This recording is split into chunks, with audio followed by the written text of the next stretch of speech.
I have sent for thee, holy friar, but 'twas not with the drunken hope, which is but agony of desire.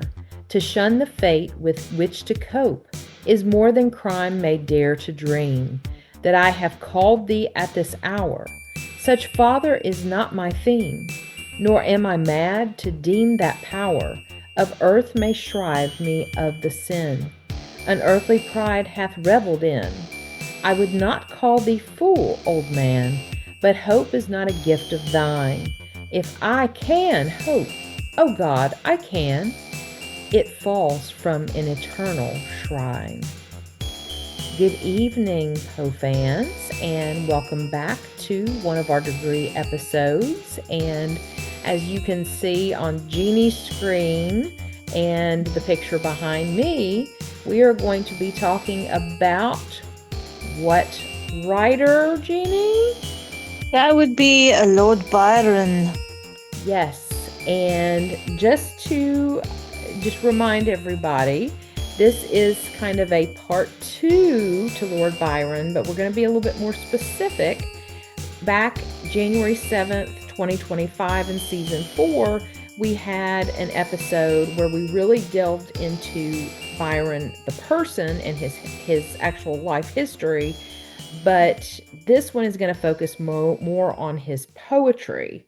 And so that episode that we did back in January, a little over a year ago, is called Poe Before Poe Became Poe. So check it Exactly. out. Yes. So it kind of gives you more of an in-depth of the personal life of Lord Byron Yes. and not so much about his works and how they may have influenced Poe's works along the way. So this time we're going to look at some specific things about the poetry that Lord Byron put out. Yes. Now, for those that may not know, Lord Byron was from 1788 to 1824. So he died pretty much when what Poe would have been uh So hold on, 15. 15? Yeah, 15. 15. Yeah. Yeah. So he was 15 when Lord Byron died. Uh, but he became an English poet that was famous for his works of fiction, specifically his poetry. Mm-hmm. But a lot of people remember him also because he had a very scandalous personal life, which that's what we talked about last year. This year Exactly. we're Yes. we're going to discuss a little bit more about some of the things that are similar. Thought you were going for similarities. Apparently I was wanting to, but then I stopped halfway between there. And that's So we're okay. going to talk some similarities. That's where I was trying to go. With Poe's works to what Byron had in his works, especially the Byronic Hero. Yes. Now, we all have talked about or know about archetypes, especially if we like to watch like superhero shows or read comic books or anything like that, because you Mm-hmm. have the archetypes of the heroes, the villains, all those different types of things. The anti-hero, Deadpool Yes. comes to mind. But the Byronic Hero was all about how Lord Byron wrote his characters, his fictional characters. They were moody, brooding rebels, often haunted by dark secret from the past, and usually was a type of main character that Lord Byron kind of maybe stuck his own type of personality into. I could see Because, that.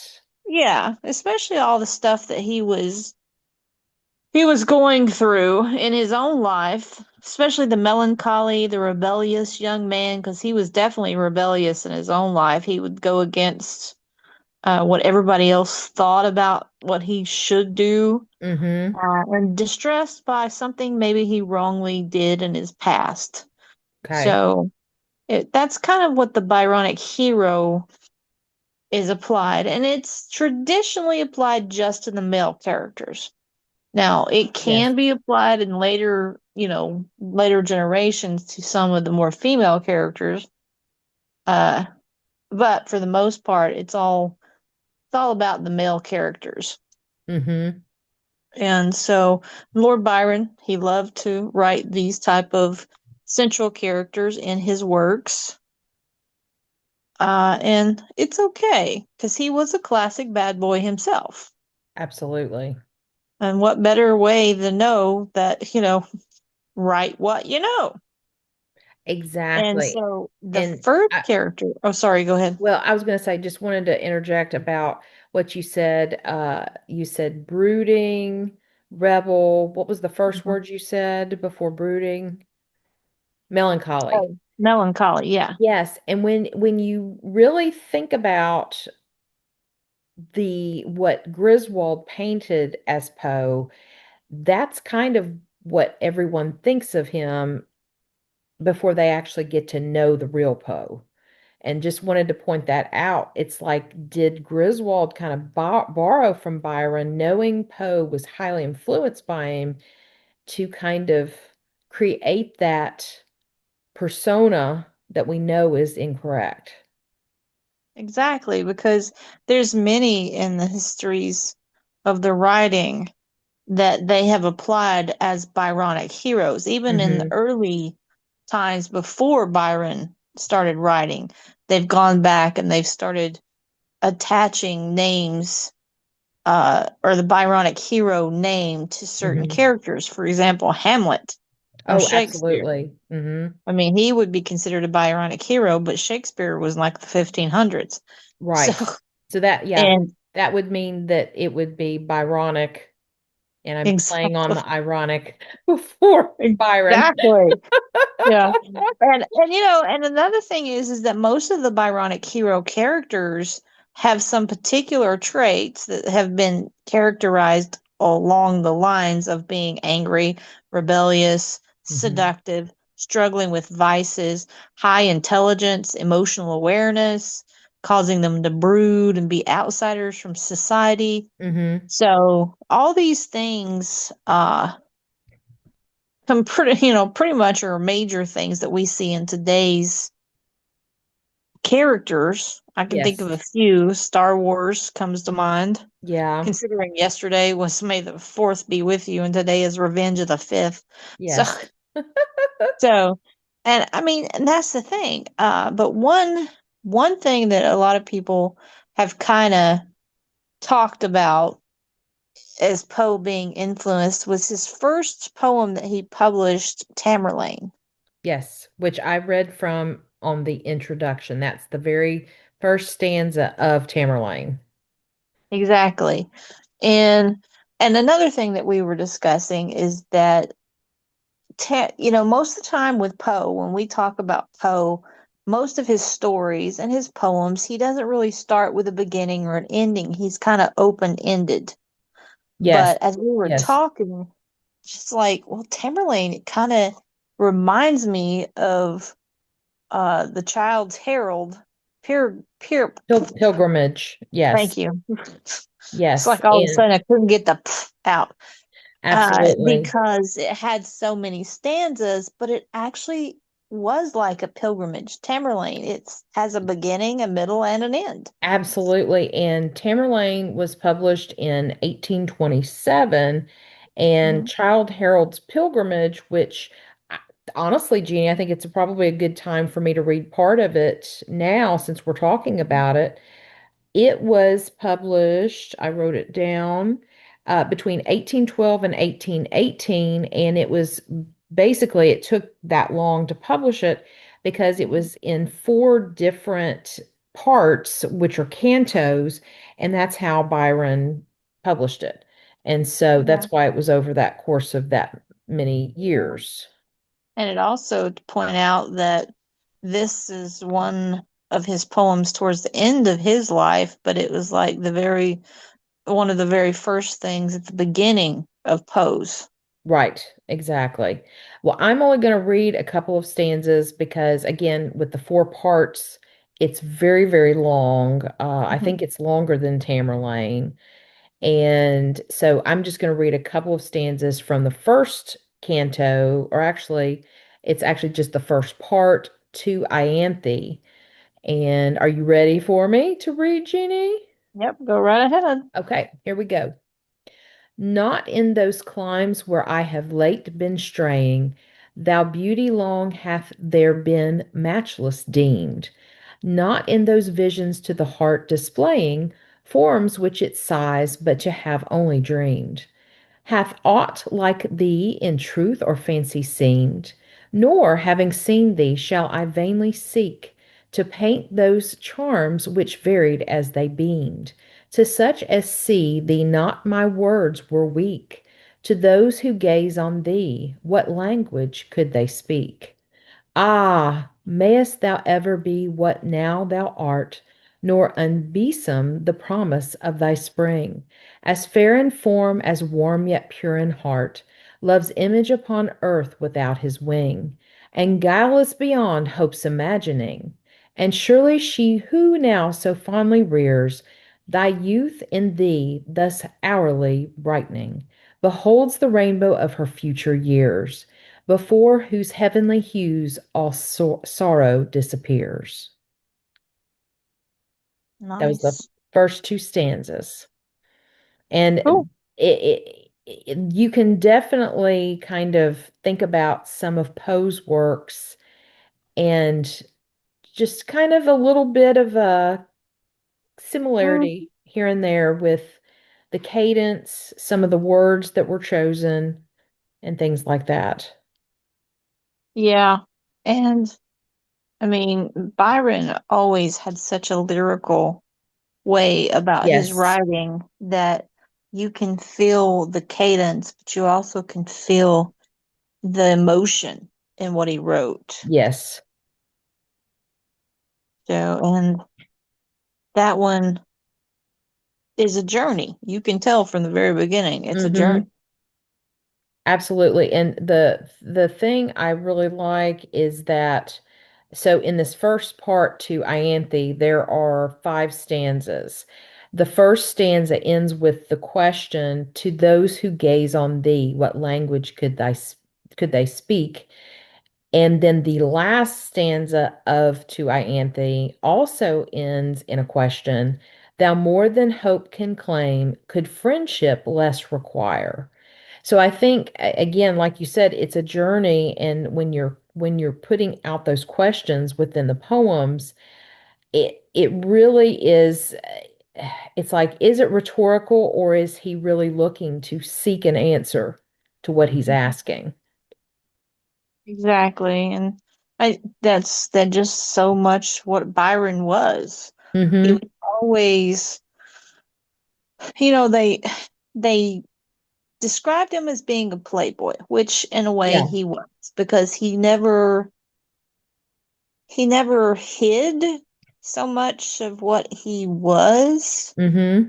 Uh, but a lot of that he made a point of everybody going, look, this is me. But at the same time, he hid a lot of emotion, especially about who he dealt with, who he was around.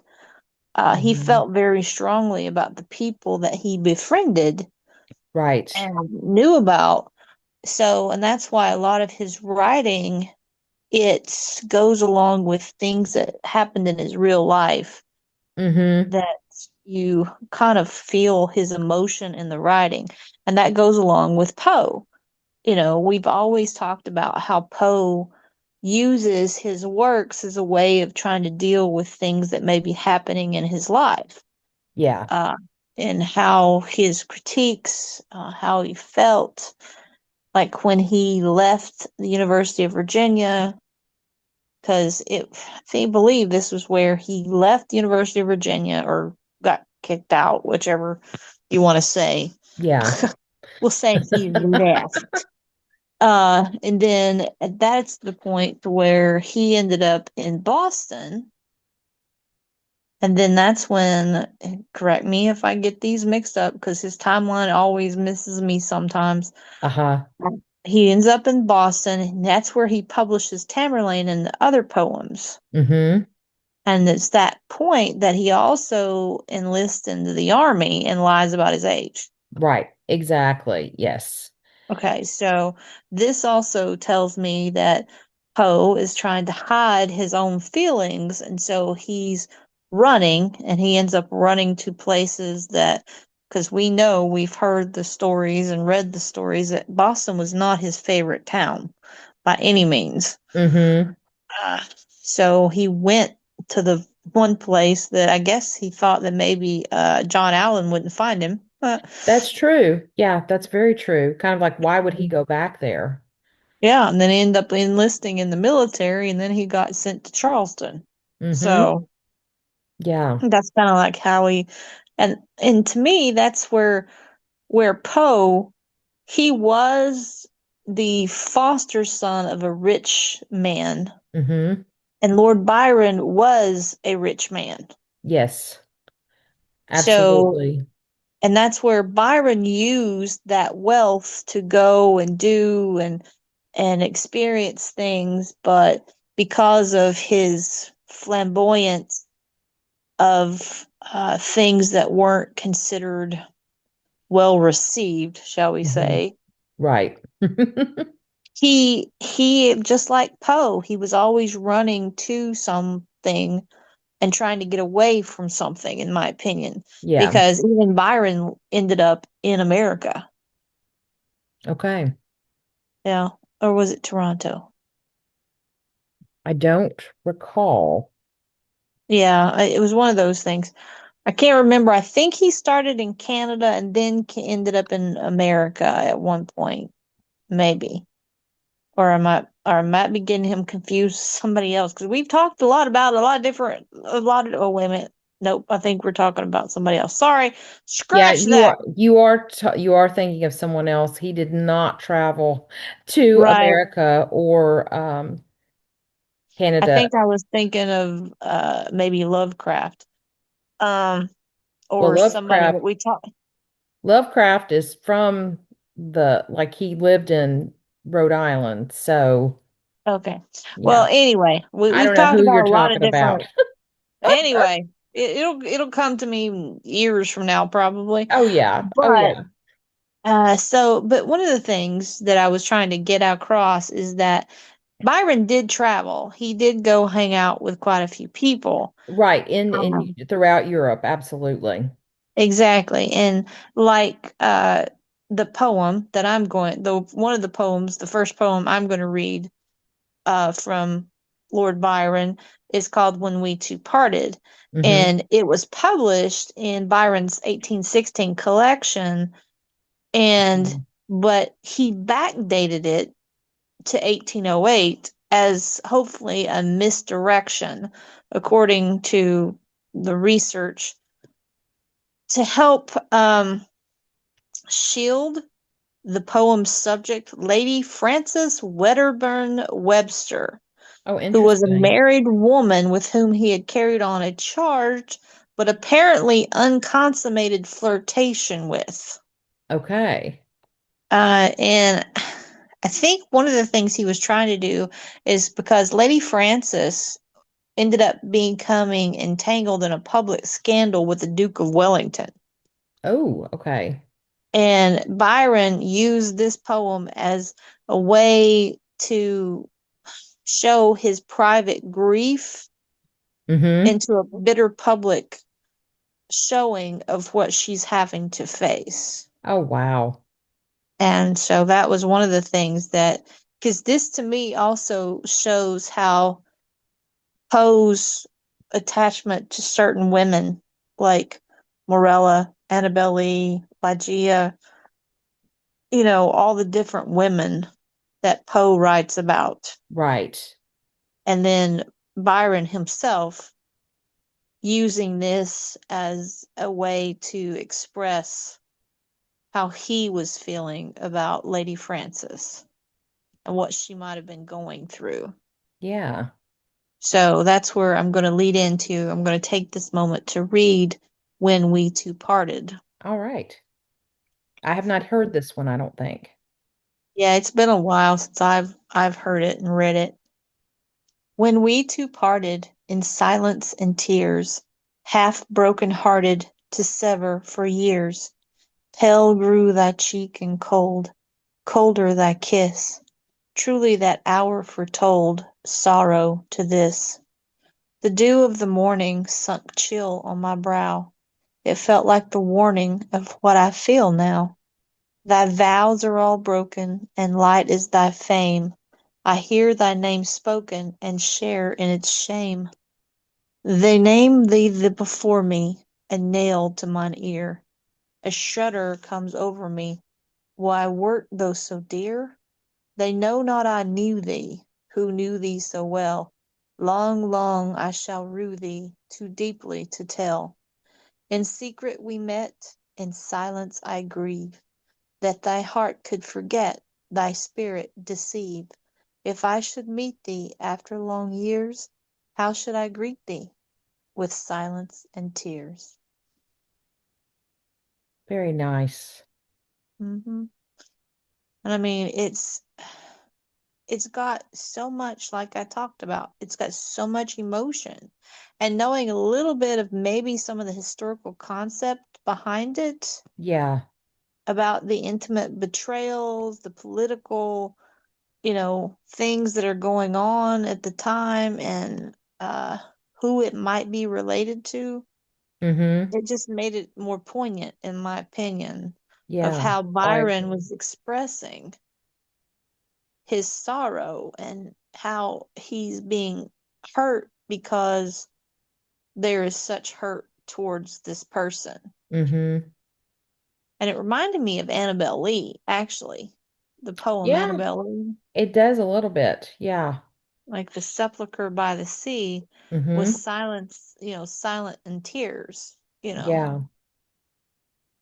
So, yeah, that was one of the things that I thought was very poignant from Byron, and Mm-hmm. made such a attachment to the story of Annabel Lee, in that was when we two parted. And like with Annabel Lee, the kingdom by the sea, that they are parted themselves. So Poe is met with silence himself. So, Absolutely. Yeah.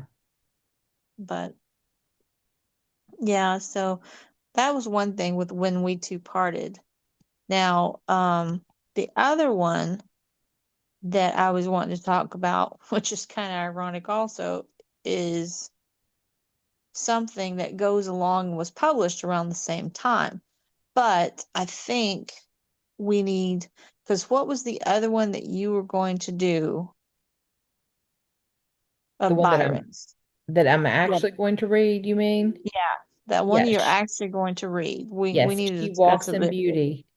Yes, she walks in beauty. So that kind of goes with what we're talking about, Oh, with yeah. the women that Poe and Byron, or just in general with Byron, the people that he met along the way and had some communications and some attachments to, but for political reasons or other reasons, things never worked out. Mm-hmm. So, Yeah, I totally agree with that. And just to remind everybody that, he was part of you had mentioned, he was tight knit with a few people, especially, and, he knew lots of people, but the tight group that he, in around 1816, that, he actually, I've lost my notes. Um, that he went with to it's called Villa Diodati near Geneva, Switzerland during the summer of 1816. mhm. This group of, they were, romantic poets and writers, and they went there, Percy Bysshe Shelley, Mary Godwin, later Mary Shelley, and John Polidori. Mhm. And it was Byron who suggested the competition for who could come up with the best ghost story. And Yes. so, to my knowledge, I think he did write something there, but it did not have the fame, obviously, that Frankenstein did. And, but John Polidori, who was actually Byron's actual physician, his doctor, He wrote The Vampire, and that's the vampire with the Pyre, not the Pire spelling. He wrote that Exactly. during that time frame. So I thought it's kind of interesting that even though Byron did not necessarily write something in the like horror genre, even though it was the genre had not Hold been that thought though, because do that's what? what that was lead. Hold that thought. That's what's Okay. leading into what I'm doing. Okay. That's Okay. why I was bringing up, because you're actually talking about what my next poem for Byron is. Gotcha. Okay. Okay. All right. Well, then I will Because be quiet and let you continue. that was the thing. The poem that I was going to talk about with Byron is Darkness, and it Okay. was in 1816, and it was written while they were in Lake Geneva, Switzerland. Okay. So that was during that time frame. Yes, Okay. it All right. was. This was his contribution uh, during that time. I don't know if he was in competition with them as trying to the best ghost story, Mm-hmm. but it's a post-apocalyptic story that is writing for Byron, talking about desolation and people setting forests on fire, and talking about famine. So this is kind of like what his contribution was to that time. Okay. And this is one of my favorite times because, like you said, this is when Mary Shelley, penned Prometheus, otherwise known as Frankenstein, Mm-hmm. and Polidori wrote The Vampire or Mm-hmm. Vampire, I've heard spelled it. with a I've heard Y. it pronounced both ways. Yeah, I mean, it's just basically according to what part of the world and who you're talking to, the way it's Yeah. pronounced. Yeah, because it So, is one of the earliest vampire stories. exactly. And actually this one it's long, but it's not long like the Child's Herald pilgrimage. Mm-hmm. But it does have more darkness in it than what you usually hear. Yes, Considering it's called Darkness. exactly. So, without further ado, here we go. All right. I had a dream, which was not at all a dream. The bright sun was extinguished, and the stars did wander darkling in the eternal space, rayless and pathless, and the icy earth swung blind and blackening in the moonless air. Morn came and brought no day. And men forgot their passions in the dread of this their desolation, and all hearts were chilled into a selfish prayer for light. And they did live by watchfires and the thrones, the palaces of crowned kings, the huts, the habitations of all things which dwell, were burnt for beacons, cities were consumed, and men were gathered round their blazing homes, to look once more into each other's face. Happy were those who dwelt within the eye of the volcanoes and their mountain torch. A fearful hope was all the world contained. Forests were set on fire, but hour by hour they fell and faded, and the crackling trunks extinguished with a crash, and all was black. The brows of men by the despairing light wore an unearthly aspect, as by fits the flashes fell upon them. Some lay down, and hid their eyes and wept, and some did rest, their chins upon their clenched hands, and smiled. And others hurried to and fro, and fed their funeral piles with fuel, and looked up with mad disquietude on the dull sky, the pall of the past world, and then again with curses cast them down upon the dust, and gnashed their teeth and howled. The wild birds shrieked, and terrified did flutter on the ground, and flap their useless wings. The wildest brutes came tame and tremulous, and vipers crawled and twinned themselves among the multitude. Hissing but stingless, they were slain for food, and war, which for a moment was no more, did glut himself again. A meal was bought with blood, and each sate sullenly apart, gorging himself in gloom. No love was left. All earth was but one thought, and that was death, immediate and inglorious, and the pang of famine fed upon entrails. Men died, and their bones were tombless as their flesh. The meagre by the meagre were devoured. Even dogs assailed their masters, all save one, and he was faithful to a course, and kept the birds and beasts and famished men at bay, till hunger clung them, or the dropping dead lured their lank jaws, himself sought out no food, but with a piteous and perpetual moan, and a quick desolate cry, licking the hand which answered not with a caress, he died. The crowd was famished by degrees, but two of an enormous city did survive, and they were enemies. They met beside the dying embers of an altar place, where had been heaped a mass of holy things for an unholy usage they racked up, and the shivering scraped with their cold skeleton hands. The feeble ashes and their feeble breath blew for a little life, and made a flame, which was a mockery. Then they lifted up their eyes as it grew lighter, and beheld, with others' aspects, saw, and shrieked, and died. Even of their mutual hideousness they died, unknowing who he was upon whose brow famine had written fiend. The world was void. The populous and the powerful was a lump, seasonless, herbless, treeless, manless, lifeless, a lump of death, a chaos of hard clay. The rivers, lakes, and ocean all stood still, and nothing stirred within their silent depths. Ships sailorless lay rotting on the sea, and their masts fell down piecemeal as they dropped. They slept on the abyss without a surge. The waves were dead, the tides were in their grave. The moon, their mistress, had expired before. The winds were withered in the stagnant air, and the clouds perished. Darkness had no need of aid from them. She was the universe. That's an incredible poem. Exactly. And he loves alliteration. Yes, he did. And it In a was good way. used You know, perfectly. yes, there's so many lines that contain it. It's just it's awesome.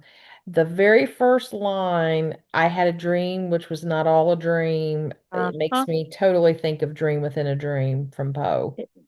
It did me too. When I first read it, I was like, oh, yes. Yeah, but to me, this is a much darker poem than Dream Within a Dream. Oh, yes. And he meant it to be that way because that was during that time when they were supposed to be writing the best Ghost ghost stories. story. Yes. And he wrote a poem about the apocalypse, about how everything was gone and everybody was either dead or dying or killing each other off and trying to save each other. And I love how he interjected how the dogs turned on their masters except for one Mm-hmm. who laid down and died beside him, refusing to eat just to survive. Yeah. I also like at the very end with the part, let's see, darkness had no need of aid from them. She was the universe. And Exactly. it's personifying the darkness was incredible. And then just kind of explaining it in that last line, she was the universe. And it just Hmm. rolls all up nicely into a ball. Yeah, it was. I mean, putting it against like Frankenstein and the vampire, you can tell how it didn't quite fit in because Mm-hmm.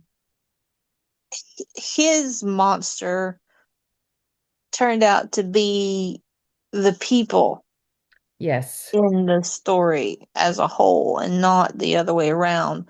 Whereas in Mary Shelley, she had Frankenstein, uh, not the monster, but Frankenstein, the doctor, as the monster who created the monster. Mm-hmm. I So, know. and I that kind of know. fits with what Byron wrote because, in essence, the monster was the death of everything, and Yeah. it was perpetuated by human hand, basically. Mm-hmm. So it's very ironic how he wrote it versus how they wrote it. Yeah. And I mean, I love both of them. I think this one is by far one of my favorite of Byron's. Mm-hmm. It's really good. Hmm. And it reminds me the most of some of Poe's works, like The Telltale Heart. Mm-hmm. Kind of comes to mind, and The Fall of House of Usher, The Black Cat, things like that. The Cask of Amontillado. I mean, it's not so much apocalyptic, it's more about the darkness itself, whether the darkness in a person Yeah. coming out. So, but yeah. And then you have Byron who writes something uh like what you're about to read and talk about Mm-hmm. that come from the same time as he wrote this. So, it's kind of ironic or Byronic. But not bionic, as in the $6 million Yes, dollar man. exactly. Dun, dun, dun, dun, dun, dun, dun, dun, dun. Yeah, no. We had to, Bionic and Byronic are not the same. no, and we had to bring that out because we kept saying that. Exactly. Because, I Oh, mean, you can't say Byronic and not think of Bionic Man, absolutely. especially when you're talking about Byronic heroes. Yes, exactly. Oh, goodness. So, okay, so I guess it's my turn to read Mm-hmm. the last poem that we're going to share. And so this poem is absolutely beautiful in my opinion, and it was published June 12th, 1814, and it's She Walks in Beauty. And it basically was Byron attending a party, Mm-hmm. and his first cousin, Anne Beatrix Wilmot, was attending this party. It was in London. And the thing that captivated Byron the most was she was in mourning. And the dress she had on was solid black, as all mourning wear pretty much was, unless it was like a dark gray. But it had like some sparkly kind of spangled things on the dress. And so it brought out kind of that dark to light kind of imagery and theme. And so the silvery spangles that kind of were adorning the dress made him kind of think of like a starry night. And so it gave him the inspiration to write this poem. And so without further ado, she walks in beauty. She walks in beauty like the night of cloudless climes and starry skies, and all that's best of dark and bright meet in her aspect and her eyes. Thus mellowed to that tender light which heaven to gaudy day denies. One shade the more, one ray the less, had half impaired the nameless grace which waves in every raven tress, or softly lightens o'er her face, where thoughts serenely sweet express how pure, how dear their dwelling place.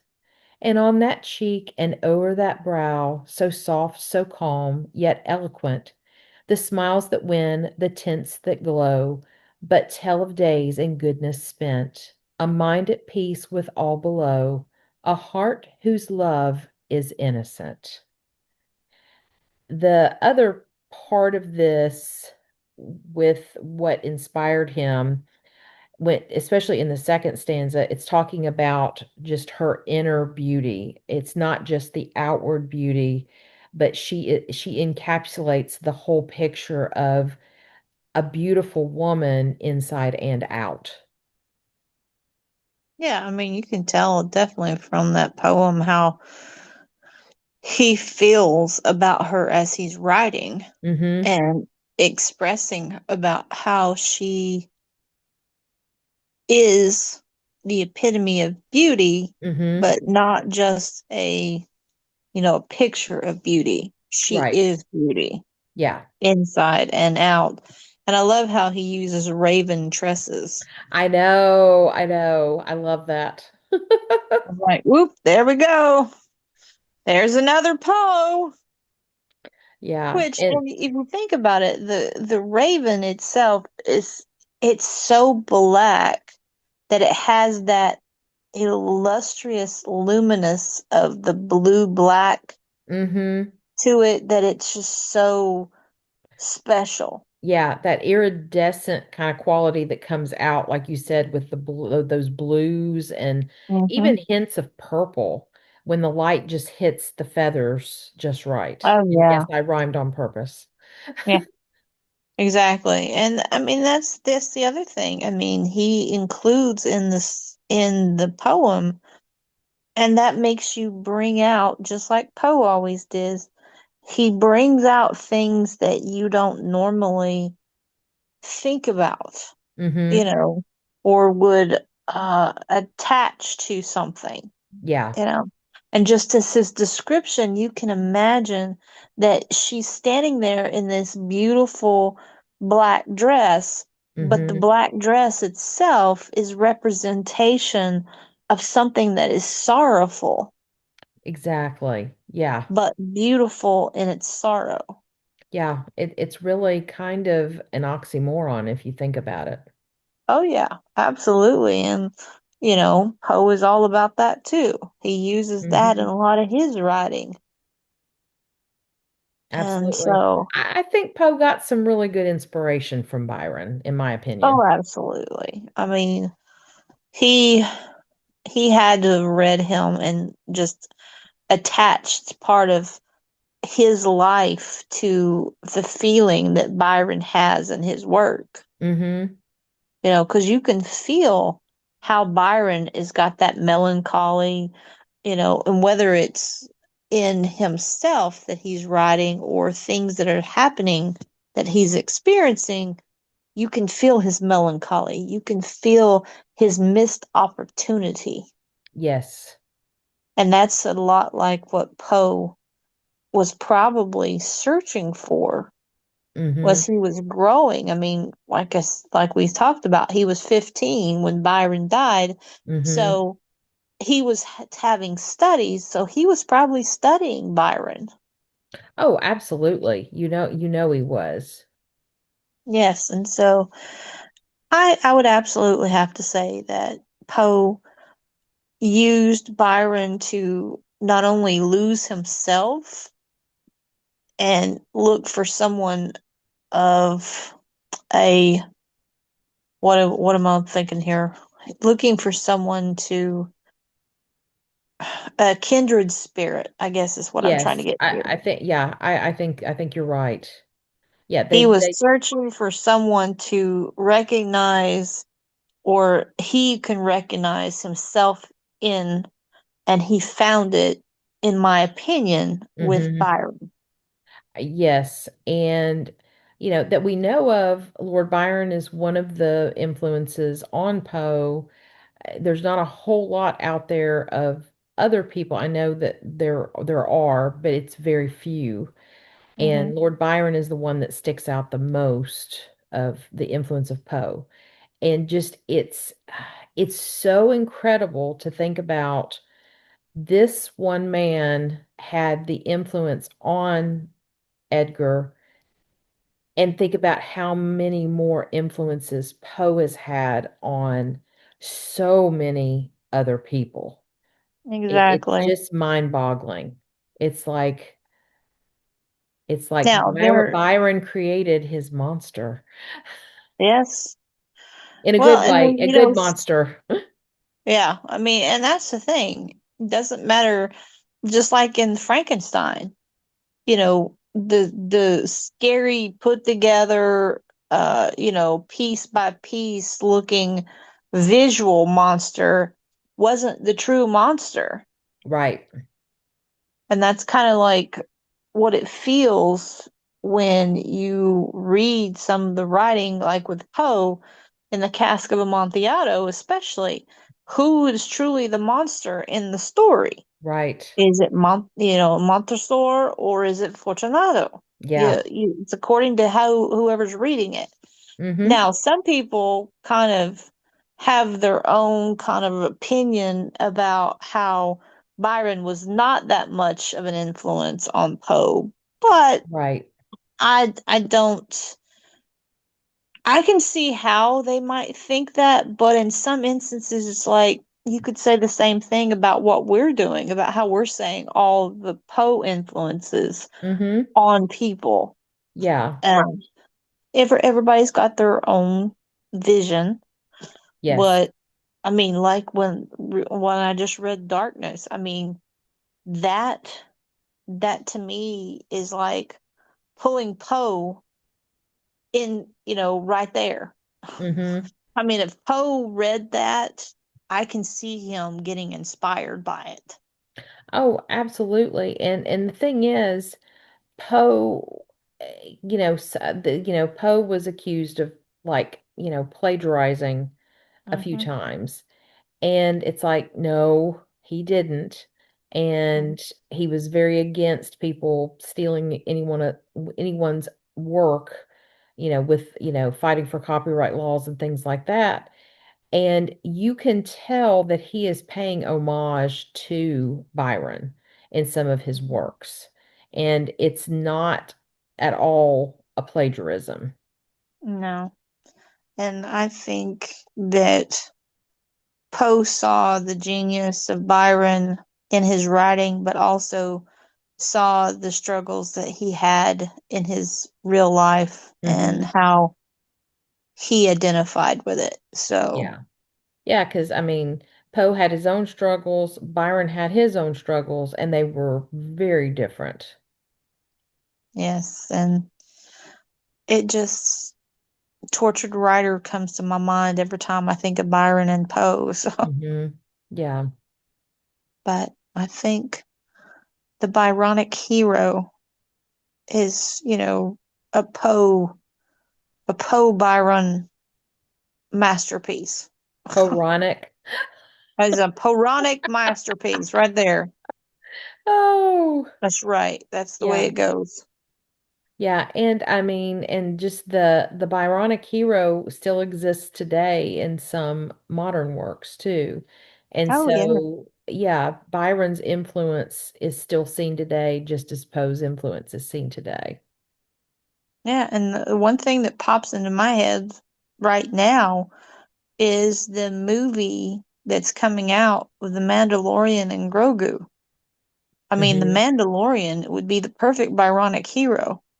Yeah, And so the archetype is still there. It may have changed names, right. but the archetype is in existence in today's world. So, Yeah, absolutely. mhm.